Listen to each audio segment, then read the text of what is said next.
ఇప్పుడు తెలంగాణ భారతదేశానికి పాండిత్యానికి పెట్టింది పేరు. అటువంటి సంస్థానాలు ఉన్నాయి. సామాన్యమైన పండితులు కాదు. తిరుపతి వెంకట కవులు లాంటి పండితులు ఇక్కడ అవధానాలు చేస్తే గడగడలు ఆడించారు. ఇక్కడ పండితులు సామాన్యులు కాదు ఇక్కడ. అందుకని ఆంధ్ర నుంచి ఇక్కడికి వచ్చేవారు. శ్రావణ మాసంలోనూ ఇతర మాసాల్లో పండితులు వచ్చేవారు. వస్తే నిజాం నవాబు గారు సంస్థానాల్లో ఉన్నాయి కదా, ఇక్కడ సత్కారం చేసేవారు. గద్వాల, వనపర్తి మొదలైన వాటిలో సత్కారం చేసేవారు. చేస్తే 100 రూపాయలు ఇచ్చేవారు. శతమానం భవతి కదా మరి లెక్క. అప్పట్లో 100 సార్లు ఎక్కువ ఇచ్చేవారు. కానీ ఏమయ్యేదంటే ఇక్కడ నిజాం కరెన్సీ, ఆంధ్రాలో బ్రిటిష్ వాళ్ళ కరెన్సీ. సర్కార్ అక్కడ, సర్కార్ ఎక్స్ప్రెస్ అక్కడే ఉంది చూసుకోండి, కాకినాడ నుంచి మద్రాసు. సర్కార్ అంటే ఇంగ్లీష్ ప్రభుత్వం. అక్కడ రూపాయలు తగ్గారా ఇచ్చేది పూర్తిగా ఇవ్వాలి, కానీ ₹1 తగ్గిన సంతృప్తిగా ఉండదండి లెక్క. ఏమిటో ఇచ్చాడు కానీ ఇక్కడికి వచ్చాక ₹4 తగ్గి. తెలంగాణలో దాన్ని 100 అన్నారు, ఇక్కడేమో 96 అంటున్నారు.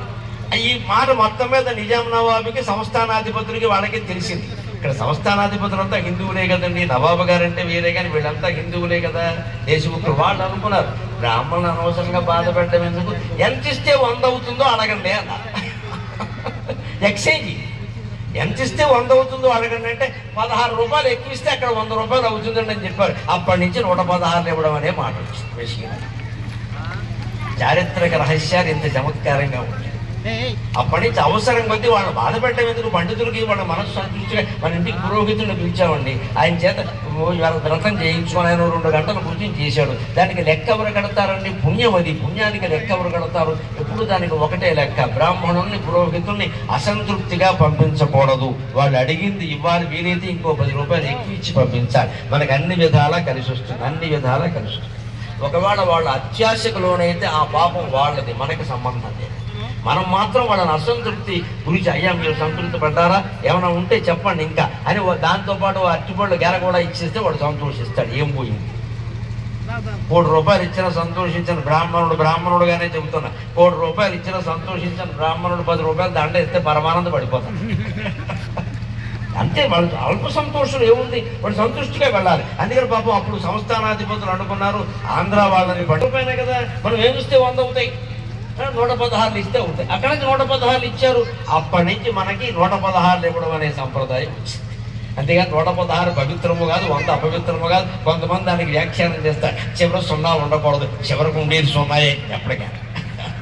మొత్తం జీవితం అంతా గడిపితే చివరికి మిగిలేదు 0. ఏం లేదు, అది చివరి 0 ఉండకూడదని సెంటిమెంట్, అదేం పెద్ద విషయం కాదు. అలాంటి చమత్కారాలన్నీ ఉంటాయి కదా. అటువంటి విశేషాలతో ఉన్నటువంటి ఈ దీంట్లో నవ సోపాన సరసి 9 గమనించండి. 9 తర్వాత అంకె 10. అందులో 1 పూర్వం వచ్చింది. ఈ పూర్ణం ఉంది, అదే పరమాత్మ. పూర్ణమిదం పూర్ణమదగ. 9 తర్వాత మనం 0ని చేరుకోకుండా ఏం చేసాం? 10 వేసాం. 10 వేసాం అంటే ఏమైంది? పక్కన 1 పెట్టాం అంటే 1 జన్మ ఎత్తాం. అది 11 వేసావు, 2 జన్మలు ఎత్తావు. 12 వేసావు, 3 జన్మ. ఈ తలక ఇంకా ఎత్తుకుంటూనే ఉంటావు. ఇలాగా 99,999 వేసినా ఎత్తుతూనే ఉంటావు. చివరికి మొత్తం ఈ అంకెలన్నీ పీకేసి పూర్ణానుస్వరం మాత్రమే మిగిలే వరకు మనం జన్మలు ఎత్తుతూనే ఉంటాం. అందుకే 9 దాటాక ఇంకా అంకెలు వేయకు, ఇంకా జన్మలు ఎత్తకు. 18 మెట్లు కలిగిన అయ్యప్ప స్వామిని సేవించి, 18 అధ్యాయాలు కలిగిన భగవద్గీత చదివి, 18 రోజుల యుద్ధమైన భారత సారాంశం ఏమిటో తెలుసుకుని, అప్పుడు పూర్ణంగా 18 పురాణాలు అధ్యయనం చేసి 18 కలిపితే వచ్చే 9లో లీనమైపో. ఇది 18 అంకె ప్రాధాన్యం. 2 9లు 18. మళ్ళీ అంకేసామనుకోండి, 10 తర్వాత 11 వేసామనుకో, ఇంకా 11 తర్వాత మళ్ళీ 20 రావాలి.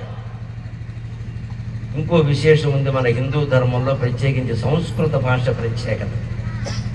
19 ఉందండి. మనం తెలుగులో 19 అంటాం కదా, సంస్కృతంలో 19 అనరు. ఏకోన వింశతి అంటారు. ఏక ఓన వింశతి అంటే 20